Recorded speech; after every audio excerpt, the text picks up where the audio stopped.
Jacksonville Jaguars fans, welcome into Duval Daily, presented by GenJag.com. I'm Jordan DeLugo. Thanks so much for being here Thursday, July 17th, inching closer and closer to the start of training camp, which is very exciting, obviously, because training camp gets going and then you have the preseason and then boom, regular season is upon you. So all this is going to happen fairly quickly now. There will be the dog days of training camp, not for fans as much as players, coaches, and media.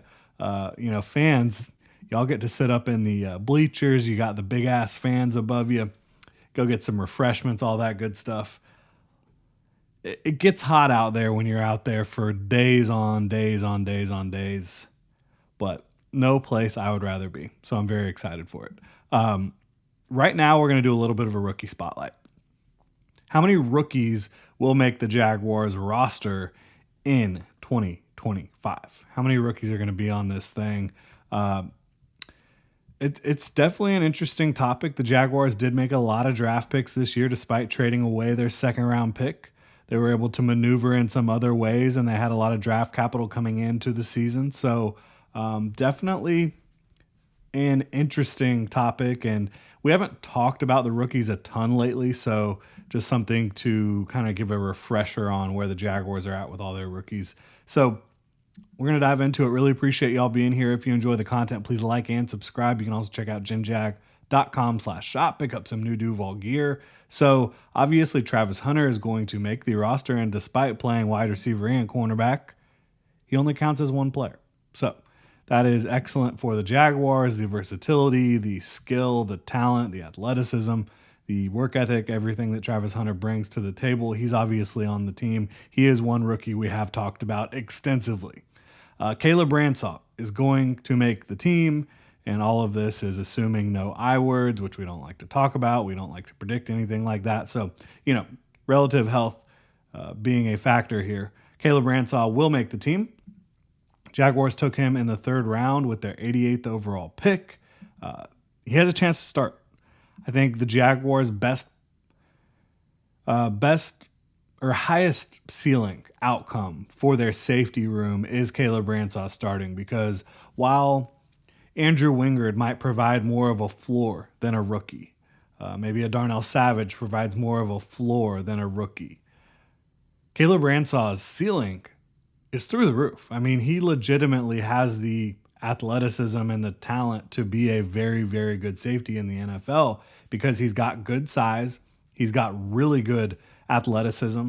Like, his explosiveness is off the charts. He runs a 4.3 40-yard dash. He can leap 40 inches. He does not miss tackles. He wants the smoke. He's physical. So Ransaw, even though he used to play outside corner, he used to play nickel, I think his best position is safety. I think the Jaguars are smart for wanting him to play safety. I think that they're smart for, or the Senior Bowl was smart for allowing him to do that, and getting eyes on him in that position, in that role. And so I think if he can just have that, the natural instincts that it takes to play safety, because safety is such a position that it relies on your understanding of your defense, of the way offenses are trying to attack you, and just kind of your natural instinctiveness and smarts out there on the football field. If he can bring that to the table, which you have seen from him at the nickel position, and you saw from him in his limited action in the Senior Bowl, Caleb Ransaw is the highest ceiling outcome for them. But either way, he's going to make the team. Wyatt Milm, this is an interesting one. He's definitely on the team. What's interesting is whether or not he's starting in 2025. I think the Jaguars drafted him, obviously, for him to become a starter at guard. He played tackle at West Virginia, still one of the craziest statistical anomalies I can remember, not allowing a sack for 3 seasons. It's just insane. But Milum, he's strong, he's tough, he's smart. I think he'll be competing in all likelihood to start at guard. What's really interesting is, probably reasonably so, we all have Robert Hainsey plugged in as the starting center. My best possible outcome for the Jaguars for their interior offensive line is actually Ezra Cleveland at left guard, Wyatt Milum at right guard, Patrick McCary at center. I don't think that's going to happen. I think it's going to be this to start the season. I think it'll be Milum, Hainsey, McCary in that order, left to right.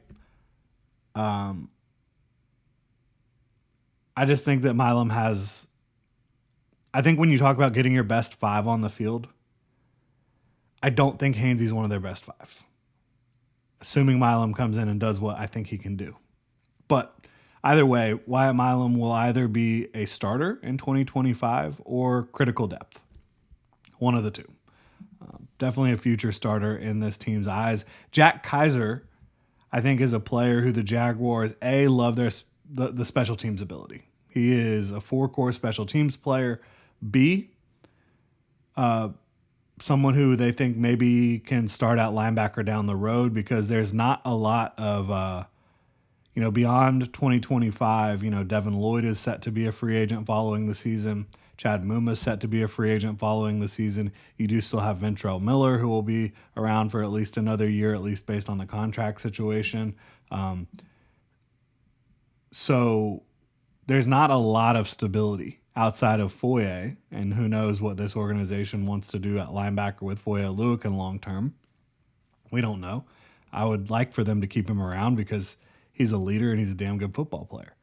But Jack Kaiser, I think, will be on the team as a backup linebacker and core special teamer. Basel Tutin will be on the team. The Jaguars drafted him with their first pick in the 4th round ahead of Jack Kaiser. I don't know why he's below Jack Kaiser on my list here, but he'll be on the team as well. He has some special teams ability as a returner. He is just unbelievably explosive. I think that he'll be on the team. How big of a role he will have will partially be determined throughout training camp and the preseason. And then as he continues to work through the regular season, I think to start the year, you're going to see a lot more of Etienne and Bigsby. And then kind of see how it progresses from there. But Basel Tutin definitely heavily in the Jaguars' plans for, I think, 2025, but especially beyond 2025. Rayon Lane, safety out of Navy, is going to make the team. Another core 4 special teamer, probably the best special teams player in the draft, and I think a pretty darn good safety who's a pretty good athlete. And he's definitely instinctive, plays the game smartly. Jaylen Mloud, I think, will make the team.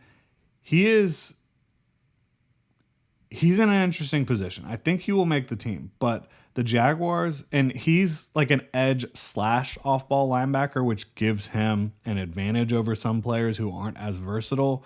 The Jaguars absolutely view him as someone who can be like a Sam, be on the ball, be off the ball, do a lot of different things for them, and that does give him a leg up because he can provide more with one roster spot than some other players can.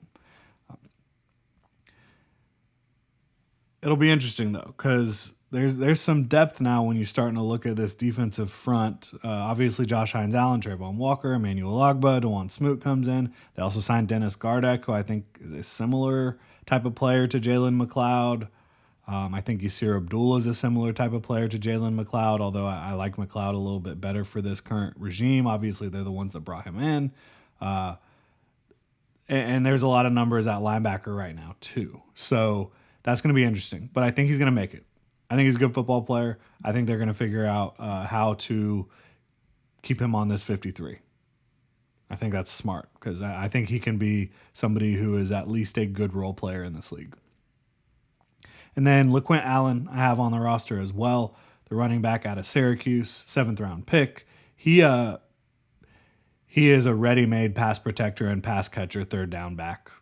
So that's got such value. And he's a good runner as well. That's got a ton of value. So I do not have Jonah Monheim making the 53-man roster. He could, certainly, as like a backup center. He struggles with strength in my mind.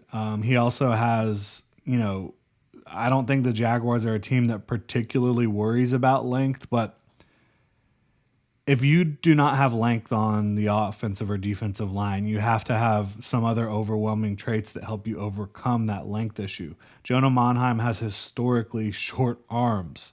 They're 30 and an eighth of an inch. So like that's short for an outside corner, much less an offensive lineman, right? So it's an uphill battle for him. You also just have a lot of veterans on this roster that were signed.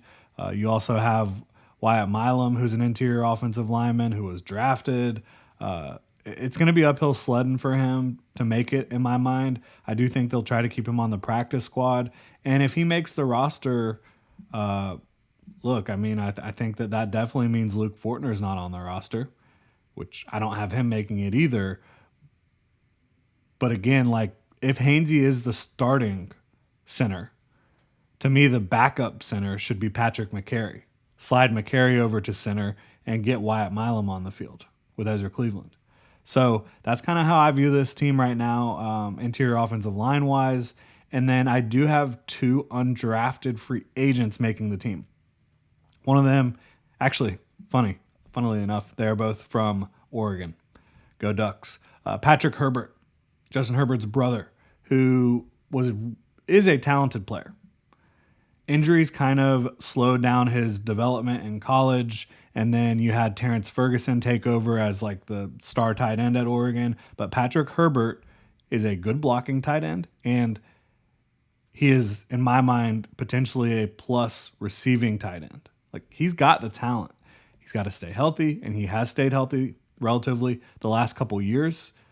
He's been productive. He's been versatile. He's been useful for Oregon, but Terrence Ferguson obviously stole the spotlight there.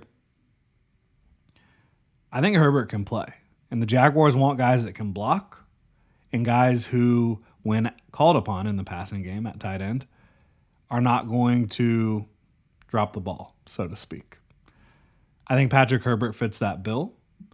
I think that he's just a more talented player than someone like Johnny Munt. I think the Jaguars will probably keep 4 tight ends. This is me going out on a limb, calling my shot on a rookie who I kind of believe in. Will I be surprised if Patrick Herbert doesn't make the team and it's Johnny Munt? No. But I'm thinking Patrick Herbert's a more talented guy that would be better to keep around. And at number 10, final rookie I have making the team. So I have 10 of the 53 roster spots going to rookies. So pretty big number. Jabbar Muhammad out of Oregon, as I mentioned. Undersized guy. If he was a couple inches taller, he would have been easily drafted, probably early day 3. Sticky cover player. Really quick feet, fluid hips, instinctive, tough. Even though he's undersized, like 5'10", 185. We'll see what he was officially. That's what he was listed at. What was he at the combine? He was 5'9", 182, right? Not a big dude, but I think he can play.